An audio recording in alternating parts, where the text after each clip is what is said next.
Noong November, kung maalala ninyo, November 2023, paalis siya papuntang United States para sa APEC.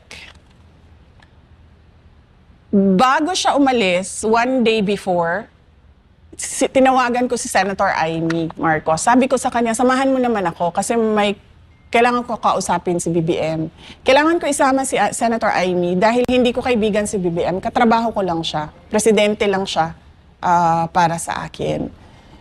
Si Senator Amy, maayos kausap na tao. So, tsaka kapatid niya. So, nandun kami. Kinonfronta ko diretso si BBM. Sabi ko sa kanya, bakit merong pagpaplano ng impeachment sa House of Representatives sa akin? Tapos sabi niya, alam niyo si BBM, nag-English yan eh. Sabi niya, oh, that's not true. Ganyan. That's not true, there's nothing like that. Ganyan siya. Tapos, natigil yung denial niya kasi sa sobrang daldal niya, lumabas sa bibig niya na ang prioridad daw is charter change.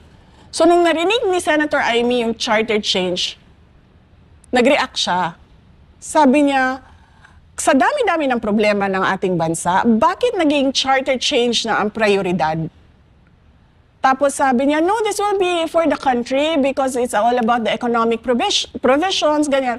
So sabi ni Senator Amy sa kanya na parang tipong, hindi yan economic provisions eh. Kasi pag binuksan mo yung amendments ng Constitution, bubuksan mo lahat yun. Hindi mo pwedeng sabihin na ay ito lang, economic provisions lang. Kasama na dun yung political. Doon kasi unang diniscuss na tatanggalin ang opisina ng Vice President at papahabain yung terms ng members of the House of Representatives. So more than 3 years na yung isang termino.